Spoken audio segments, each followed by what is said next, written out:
Welcome back to another action-packed episode of the Deadly Podcast of Kung Fu, brought to you by the Builds Man, where myself, Justin Raymer, attempts to traverse the continuity of Marvel's most prolific martial artist in Iron Fist and Shang-Chi. And here recently with the Son of the Tiger, and maybe with Luke Cage starting with this episode. If you want to keep up with the podcast, you can do so over on social media accounts, Twitter, X, Instagram, Blue Sky, and Threads.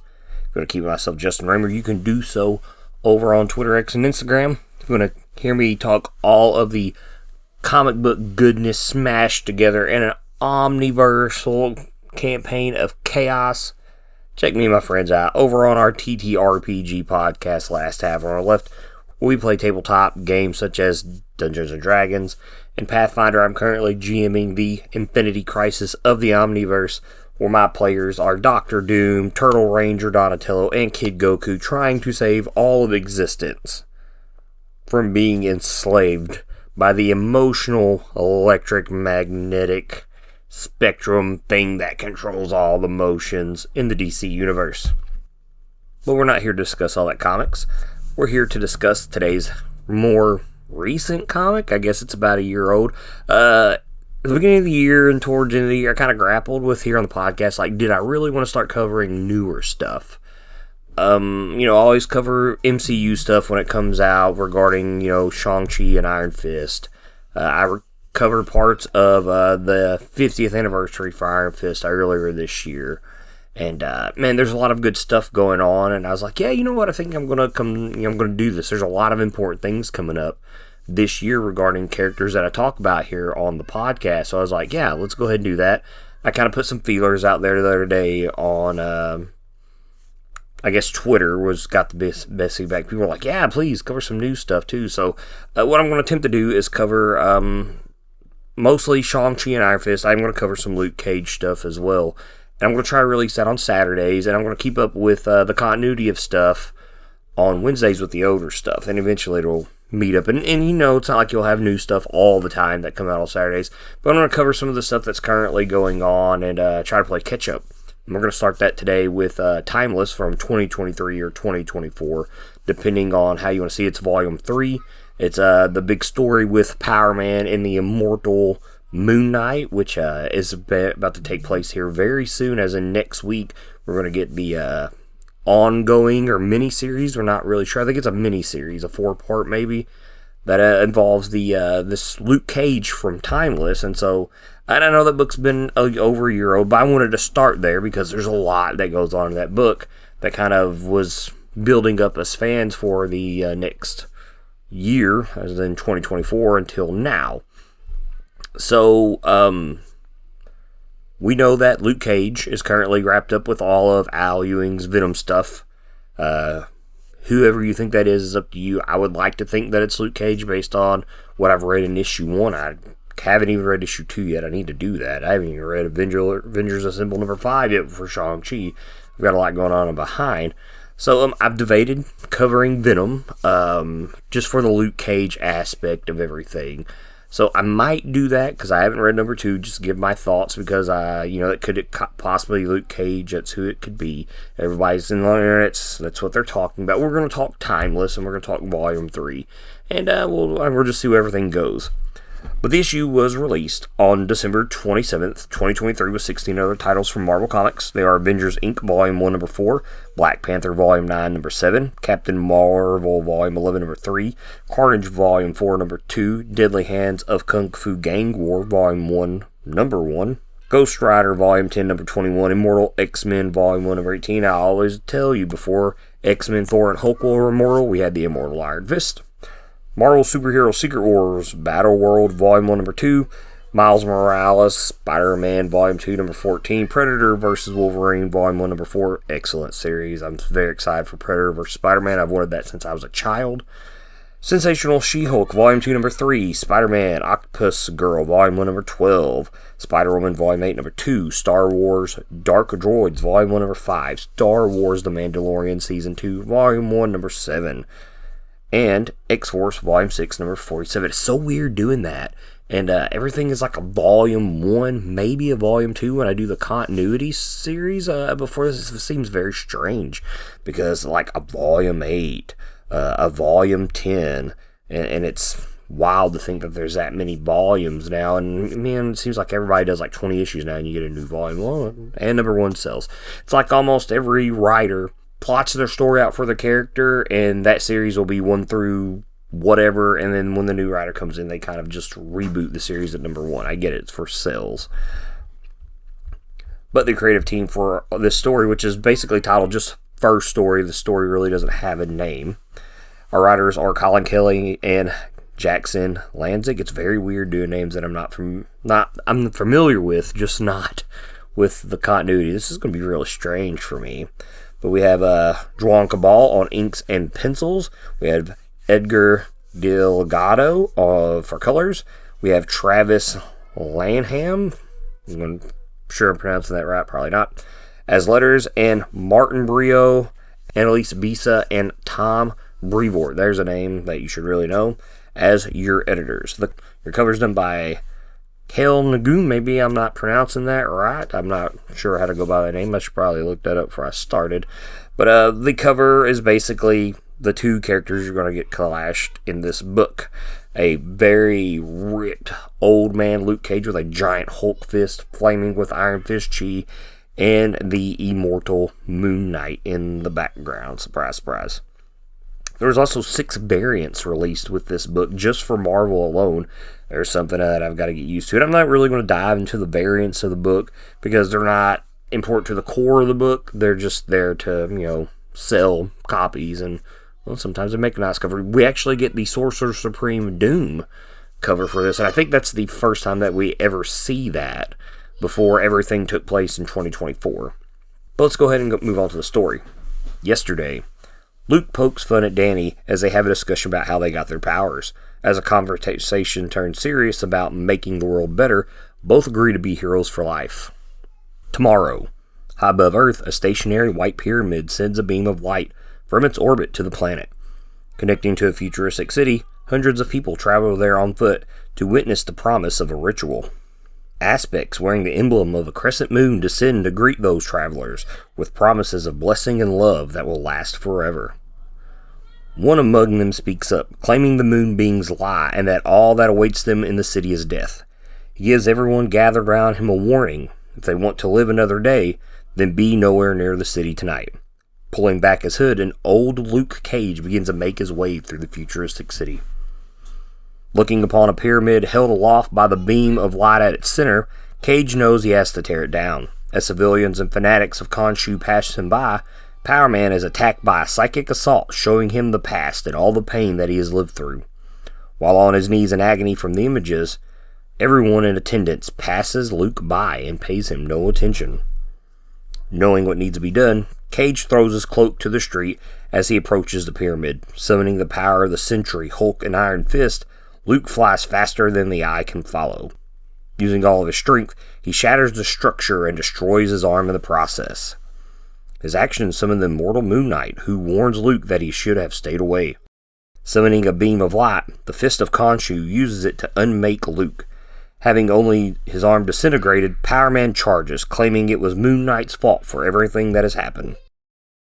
Reiterating everything his enemy was responsible for, Cage strikes him in the face and sends his helmet flying. As the Immortal Moon Knight retrieves it, Danny Rand turns to face his once best friend. Before the two former heroes for hire can renew their battle, a psychic assault of the past rips through both their minds. As Luke breaks free, Danny warns him that Khonshu sees through his tricks. Ignoring him, Power Man summons his energy and blasts Moon Knight out into space. Knowing that the Fist of Khonshu is made of pure belief and unkillable, Cage blitzes him with as high as a speed as he can attain. Before Luke can reach Danny, he regains his posture and mocks his former friend's power against Khonshu's own. Summoning a sickle, he slices Power Man's arm off before he can strike. Thinking he's won, Moon Knight continues mocking and monologuing about his god. He is answered with Luke's Hulk-level attack that sends him crashing down into the White Pyramid. Luke apologizes to Danny about being the one who has to kill him as he lies motionless in a smoldering crater. Moon Knight slowly rises, his eyes solid black like the darkness of space. Now speaking in a different decrepit voice, Danny admits that he killed himself first. With those words, another psychic assault follows. Cage breaks free of the images, unleashing a barrage of strikes that pummel the Immortal Moon Knight into the white sand. A broken voice breaks through Power Man's rage, calling to him. Luke opens his eyes to see Danny Rand of yesterday, battered and bloody. Momentarily caught by his emotions, Khonshu's ruse works as he slings Cage away. Danny's broken body bends and stretches as Khonshu screams that the former Iron Fist belongs to him. As the marrow beak erupts through the ripped mouth of Danny Rand, the skin is shed to reveal the god in all of his glory. Looking down upon Luke, he tells him that all remaining life on Earth will be fed to the moon. The aspect of the moon begin to cull the living who run in fear on Earth. A saddened Luke watches as hundreds and thousands of souls soar to the white pyramid where he and Khonshu await. With the souls flooding into him, the god informs Power Man that he will be the last left alive to witness his ascension into becoming a celestial. With nothing left to lose and all of existence becoming consumed by Khonshu, Luke remembers what Danny told him long ago. Summoning all of his energy, Power Man flies with all his strength through the celestial god's heart. As he does, all of those that were cold return to Earth alive. Thinking his life is over, Luke finds himself pulled into this time stream, seeing moments of his past as his being is shattered. Today, a mysterious streak rips through space-time outside of Earth and is tracked by a Stark satellite. Believing it to be space debris, Tony sees it as a false alarm as it burns up near Jupiter. Outside the planet's orbit, a lifeless body begins to rebuild itself from its atoms as Luke Cage finds himself back in the past. I absolutely love this story. It's very different from the past two Timeless books we've got with Kang the Conqueror. If you know anything about Jonathan Majors in the MCU, you can probably see why maybe that was shifted from. Maybe I'm wrong, but this story is excellent. Not to take anything away from the previous two volumes, but I love these characters, and I love the story that this tells. Now, there's a lot to unpack with what we've got on this issue, and it's been a year, so we know some stuff that's coming up, considering we have Marvel Previews books. So, we have seen the covers to 2 and 3. We know that in 2, we're getting a new villain called Aeon the Knife, and he kind of looks like some cosmic knight. Maybe he looks like he's from Tron. Like, his armor's black, it's all got the neon blue, white lights on it. He kind of looks like he's straight up from Tron, like the Tron variant covers from way back in the day. And then the second cover, we have Luke battling Apocalypse. So, if anything, just based on these two covers, and we know that Apocalypse is on Arakko, we know that this is probably a cosmic story, because in issue 2 we see planets behind Aeon, and as he's punching Luke in the face. And also I realized that I thought originally Aeon had a dagger, but that is clearly some type of sword in his hand. Some interesting stuff. I was going to record this on the 30th, but I'm glad I didn't, because today, here on the 31st, Omar from the I Am Iron Fist page, you can follow those on every social media. It's probably the greatest follow you can have in regards to just Iron Fist. Omar does a great job, so please, I Am Iron Fist, wherever you are on social media, follow the account. But he shared a page from comicbook.com where Kelly and Lansing are going to address Danny Rand's death in the first issue of Power Man Timeless, and all of us Iron Fist fans have been wanting this. It's been months since this has happened, since the 50th anniversary issue. There is the QR code special that I recorded after this happening in regards to the death of Danny Rand, and what I thought might take place, which is very different compared to this, because we realize just by that page that Timeless Power Man is from an alternate dimension. 616 is not his world at all. So, very interesting to see how that plays out. If he meets Luke, Luke is Mayor. We don't know if Luke was Mayor in his world, the Timeless Power Man. And if Luke is Venom, should be an interesting meeting. Maybe he'll fight the Ghost Fist that we've been teased. And the most recent, I don't remember what the X-Men volume of Timeless, or was it called Time Slide, I think? Yeah, we seen that was happening, so an alternate Luke Cage right there. on the page. Spoiler alert, but I'm sure everybody's read the page. But let's go ahead and dive into this book and talk about designs. Luke's pretty simple. I love the great big beard with his bald head, that he's older in this book. I really love this. It's very simple. Moon Knight's the one you want to talk about, the Immortal Moon Knight. Right there should have been the clue that maybe this was Danny Rand by calling himself the Immortal Moon Knight. But it looks like Mark Spector took a bunch of designs from the Superior Iron Man and built them into one. This being Danny Rand, in my opinion, it makes a ton of sense. If you've read Jason Aaron's Avengers run, there was the Age of Khonshu arc. Well, Mark Spector took the power from Danny Rand of the Iron Fist. Khonshu got a taste of that there. So clearly he would want the man who is very in control of the chi and wields it with ease to basically be his aspect. So we don't.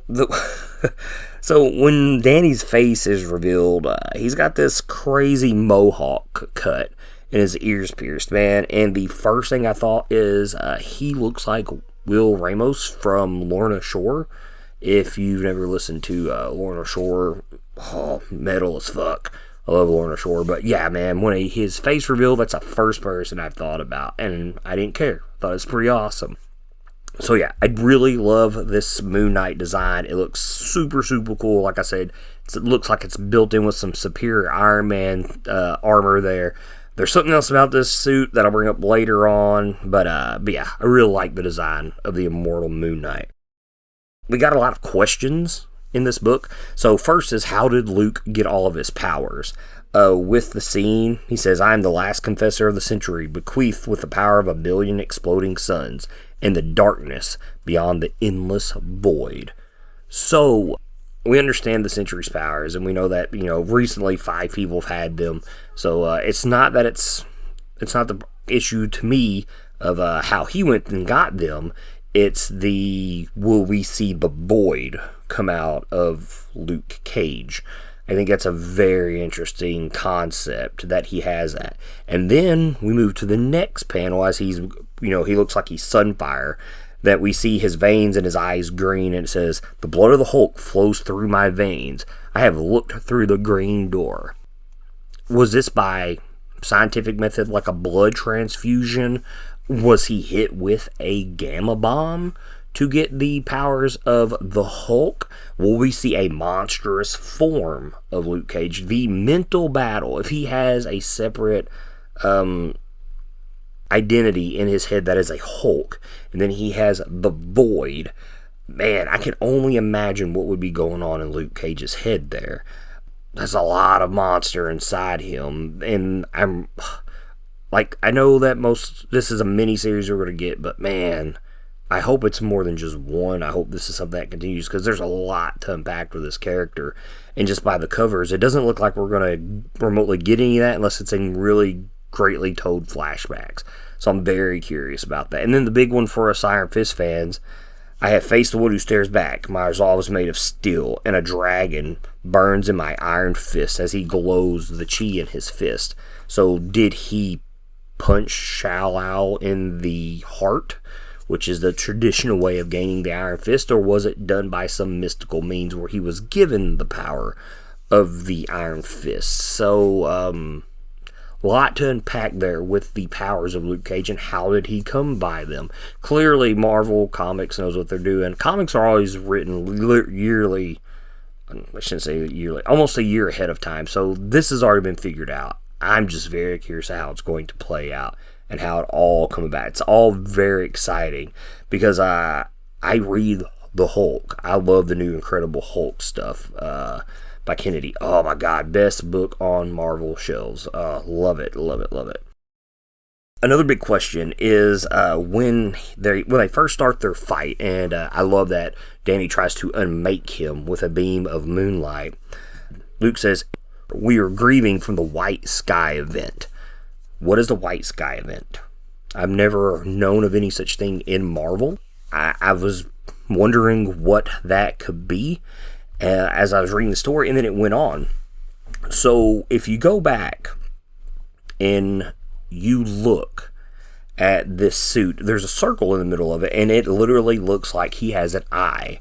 And when he summons the sickle, it's like he's got Doctor Strange magic going on. When he cuts off Luke's arm, we could see some of the magic coming from this eye to seal up Luke's arm. And this follows on, and he says, "You're the one who mastered the eye." And I'm assuming that is the eye of Agamotto in his chest. So the White Sky event, I was trying to maybe tie this, like, we're in Avengers, where in the Marvel past has this come from?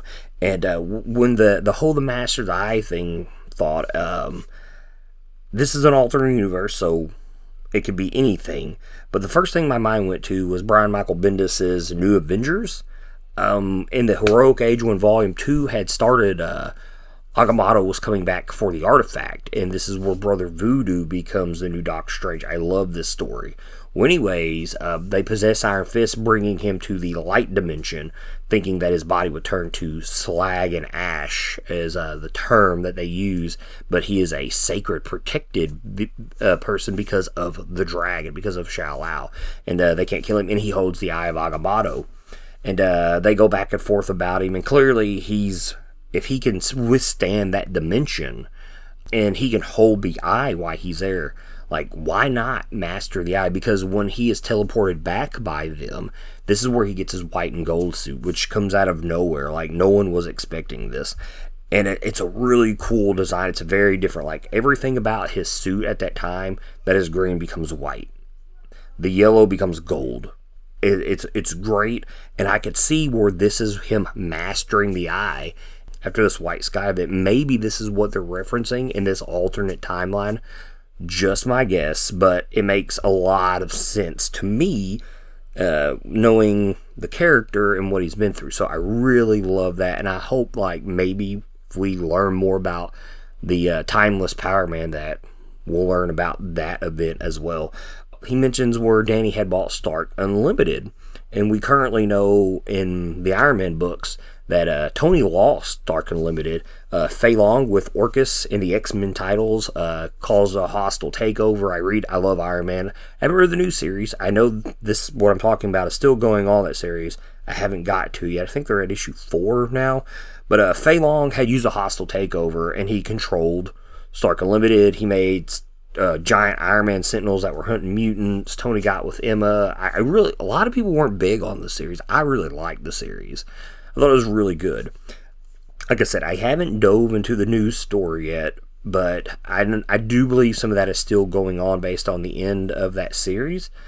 After this, I could see where Danny would buy Stark Unlimited. Because here's the thing, if we go back to Luke Cage Gang War in 3 and 4, we see this tech that Danny has that they got from Tokyo, his corporation did, and Danny says he calls it the Cage Buster, and it looks like, not as bulky, but it looks like a Iron Man Hulk Buster suit. So right there, and I mentioned this after this book come out, about the Age of Khonshu and what we've seen in that story. But I mean, right there, he's dabbling in heavy tech machinery and a mech at that, and that's not really something we've ever seen with Danny, so I thought that was cool. So that could be part of what's coming into the story. It's very interesting. So let's talk about some things I loved, because really nothing to hate about this book. I love the fact that Khonshu has wanted to become a Celestial, which we do see happen in this book. Khonshu has been a very big focal point for Marvel over the years, and that's probably due to the Moon Knight series coming on Disney Plus and really focusing on the character. I really started reading Moon Knight there right before Civil War.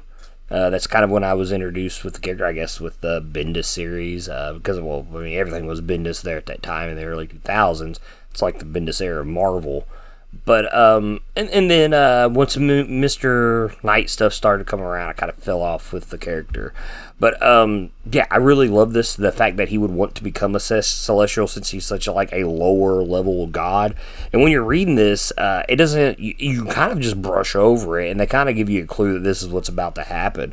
As Luke, as I just talked about, how he's mentioning this White Sky event, and how he bought Stark Unlimited and, Master of the Eye. He even tells Moon Knight, the famous self-made Eternal.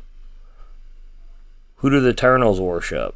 The Celestials. So right there, the writing's on the wall. I think, if you're reading this, you're just so caught up in what's going on, you don't think of the Immortal Moon Knight, Danny Rand, and being an Eternal. It's just, you're taking in so much of this wild information that just doesn't hit you when it comes out. And it might not hit you because a lot of people hated Eternals when it come out.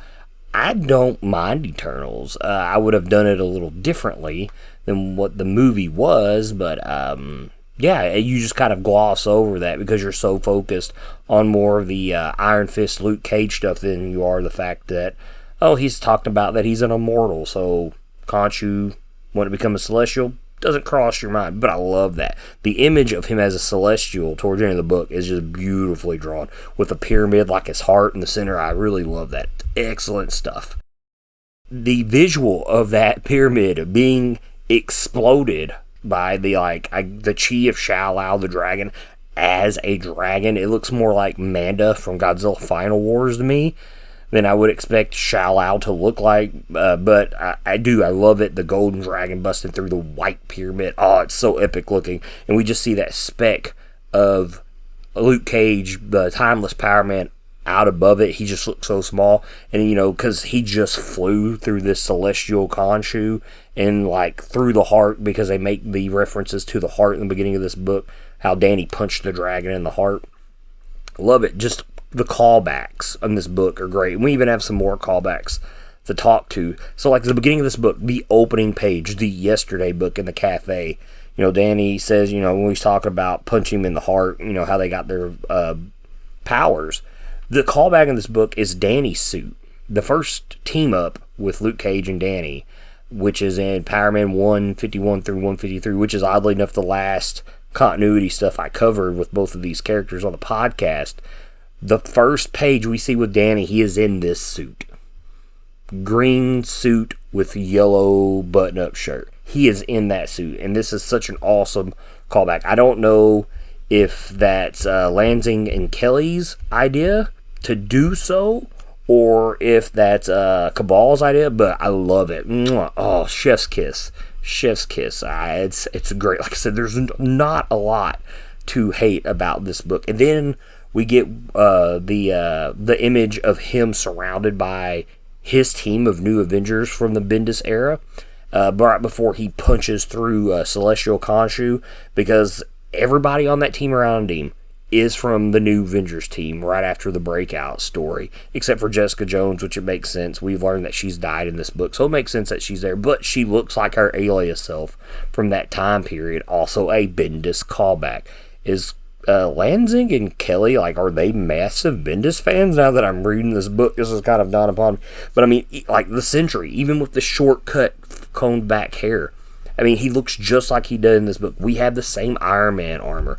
We have my Miss Marvel, Carol Danvers, with the Warbird look. Oh, I love Carol Danvers in this era of Marvel. She is one of my favorite female characters. Miss Marvel, not Captain Marvel, Miss Marvel.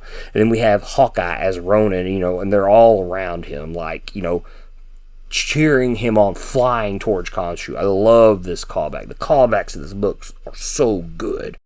Like I said, a lot of great callbacks here. A lot of questions here. How did he get the power of the Sentry? How did he get the power of the Hulk? How did he get the power of the Iron Fist? What is the White Sky event? Big questions that I want to see. And we, like I've already mentioned, this Power Man is from an alternate timeline. We see that at Danny's funeral that was just released today, that one page from issue 1 of the series.